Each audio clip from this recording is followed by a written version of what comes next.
At CinemaCon, the world got a sneak peek at The Dark Tower, and audiences were thrilled by what they saw. What exactly can we expect from this massive book series turned film? I'm Sasha Perl-Raver, and this is Screen Junkies News.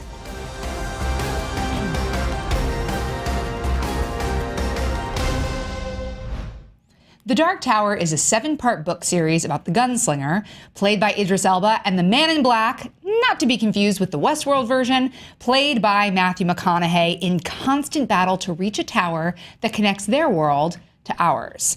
The film, coming out in July, picks up where the book series ends. Footage screened at CinemaCon revealed that the Overlook Hotel from The Shining will be featured in the film, which confirms that there will be Stephen King Easter eggs galore. Here to tell me how this will work is Mr. Joe Starr. Hello, Sasha Perl-Raver. Hello, Mr. Joe Starr. Hi. All right. So, how does something like The Shining work into this film? Okay, let's crash course you through what the Dark Tower series is. Party. So, if you haven't read the Dark Tower and you'd like to remain real evergreen and a pure virgin about the Dark Tower, always stop watching this video. So the Dark Tower is it's about a sort of a nexus between all realities, and Stephen King uses these books as just a huge riff on his universes, on the things that inspire him. Harry Potter plays like a huge role later on in the Dark Tower series, because as he was writing it, he was like in love with the Harry Potter books. So they like weird stuff from Harry Potter starts to fold in. He is literally a character in the books. Like they come to our universe and meet Stephen King. And awesome. A big part of these of the Dark Tower series is Stephen King dealing with a lot of writer's block. There was a huge gap of time between the original Gunslinger book and then the next book in the series, like years and years and years. Yeah. You know, he was dealing with that's around the time when he had his accident. So there's all this stuff with a creator sort of dealing with his properties. Do they control him? Does he control them? So yeah, The Shining will definitely tie into this movie because everything King plays into these movies. Sure. So what other properties could we see? I mean, is there going to be like some It? Is there going to be some, will there be some Stand By Me? There will, yeah, definitely. So there are, so creepy. Oh, there he is. Oh, so creepy.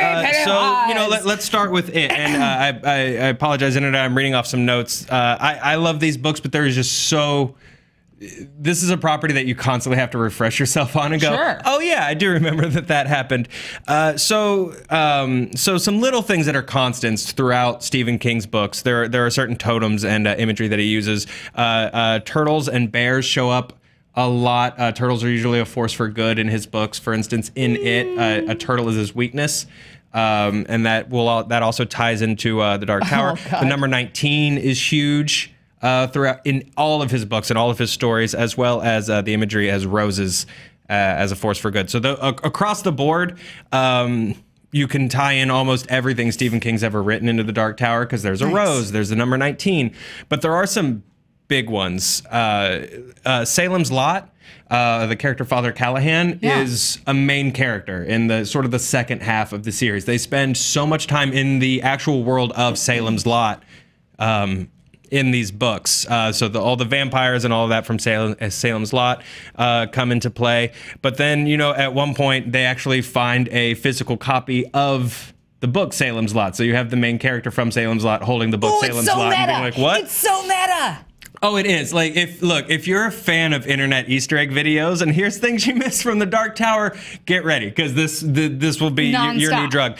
The Stand plays heavily into the Dark Tower, specifically because of Randall Flagg, who is the main villain of the Stand, who Matthew McConaughey is playing. He's also more or less the main bad guy of the Dark Tower, and a lot of Stephen King stories. He riffs on the idea of Randall Flagg sort of being this weird Loki, or the devil that is a force like throughout his stories. Cool. The Mist is about sort of the fabrics between reality, which is what the Dark Tower is all about. At the beginning of the movie version of The Mist, he's painting the gunslinger on an easel. That he's painting a portrait of Roland Deschain. In It, they meet a different version of whatever those monsters that it is. They meet one. What's his name? Pennywise? That one's Pennywise. Dandelo is the one in the book. So that might not just be one thing. It's like a race of creatures that feed on fear, which is super cool. Then they are having a buffet. They also meet. I can't even. A race of evil clown things. God! If there's snakes too, I'm done. I'm out. They also run into a robot named Stuttering Bill, which is the nickname of one of the kids in the books. Interesting. And sort of playing with the idea that, like, it's funny that you bring up Westworld, that, like, these characters are all weird, like robotic pawns in Stephen King's brain, because that Stuttering Bill might actually be Stuttering Bill. There's so much. If you go into TV, Under the Dome, the series, you know, the number 19 ties in everywhere. There's people named Randall. There's people named Roland. The Great Bear constellation is mentioned. If you go into the James Franco Hulu series, 11/22/63, the Dark Tower touches on these doors that you can use to travel through time. They talk about, hey, let's go prevent, you know, Abe Lincoln from being assassinated, and then they decide that that would be a terrible idea, which is exactly what 11/22/63 is about. There's weird cars that James Franco sees when the future goes bad in that series. Those cars are in the Dark Tower. They visit a dystopian world. Whoa. So, yeah. So, and not even Stephen King, his son, Joe Hill, who is also a great horror writer. Yeah. Dark Tower stuff shows up all over the place in stuff Joe Hill writes. So it's everywhere. So this seems, I mean, my mind is so blown right now, and I'm still, you know, gonna try to not have the nightmares about clowns and snakes visiting me. Because there's more than one. Oh, Jesus, I hope not. But this is such a massive idea. I mean, it was 7 books. Yeah. And Stephen King's 7 books, extended comics, universe, short stories. Yeah. Yeah. There's so much to draw from. So you're saying this will not just be a movie. This is also leading into a TV series. Yeah. So they've reported it will also be a spin-off TV series. Idris Elba is confirmed to be involved in it. I don't know how directly he'll be involved in it. That's about Roland's younger years.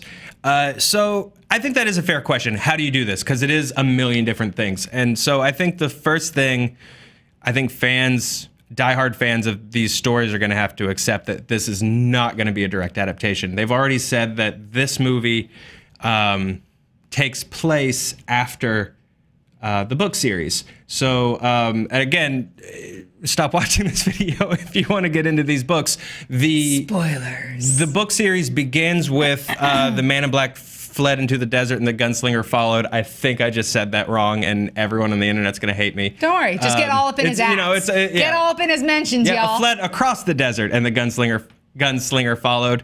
The last sentence of the series is the Man in Black fled into the desert and the gunslinger followed. The idea that, you know, this is an eternal cycle. Time is a flat circle? Time's a flat circle, man. All right. I guarantee you that they will riff on that, because that's what Stephen King likes to do. I promise you he'll do a flat circle True Detective riff, man. All right, it's gonna be cool. And it's Randy, right? You said the name Randall, and Randy was in the show. Yep, there you go. So there you go. Time really. I promise you they're not at it, because that's what the Dark Tower does. So, okay, has there ever been a show that was launched by a movie that wasn't like Bill and Ted became an animated series and right. Beetlejuice became an animated series. Batman became an animated series. The real Ghostbusters took place between 1 and 2. So has there ever been a film, though, based on anything, that then became a television show? Because there's films that I feel like are so ripe for that, but it's never happened. Yeah, we've been talking about The Matrix being rebooted. I'm like, why reboot it? Just make it a TV show, because it's a rich universe. Yeah, and you know, we've had a lot of series that turn into movies. You know, Firefly had to wrap up as Serenity. Twin Peaks had Fire Walk with Me. I think that having a show that directly ties into this movie, I think, you know, you can sort of cynically be like, oh, well, Agents of S.H.I.E.L.D. is just a cash grab because they threw Marvel on it and it ties in, quote unquote, to the Marvel universe. But I think with The Dark Tower, which is already, man, my Southern just came out, The Dark Tower.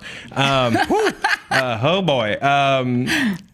Which it's so many things. It's a Marvel comic. It's the book series. It's his son's tangential series. It's the short stories he's written since. It's so many there's so many different elements that make up the Dark Tower. I think thematically and artistically it makes sense to have a TV series also connecting to this. I mean, I think it makes sense to connect the Verizon Sprint rivalry to this, because that's what the Dark Tower is about, is just making all these weird connections. So chances that we work past an ice sculpture of Jack Nicholson outside of the Outlook Hotel or something like that, you would say probability high? Is this going to be Jack Nicholson's return to screen? I mean, that would be amazing. If anything is going to have a weird wink where Idris Elba walks down a hallway and you see that photo from the Overlook and Jack Nicholson's in it going, and like watching him, this is that series. Dude, and if those twins show up, I'm out. I'm gone. They're right behind you right now. I know they are. God, I hate it. I just got so many chills. Okay, so basically this show could be anything, but the one thing that it is guaranteed to be is awesome. Yeah, I think so.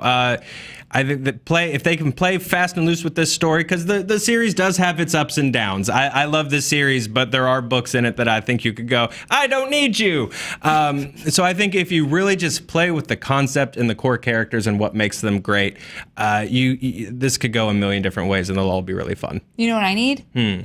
Aww. You're the best, Joe Star! Thank you so much. And we also need you. We want to know what you guys think. Are you excited for this? Where do you want to see the book, the movie, the show, everything else? Where's it gonna go? Let us know in the comments below. You can tweet us at SJ News. Make sure to like and subscribe. And of course, you can always click here for more internets. We'll see you soon.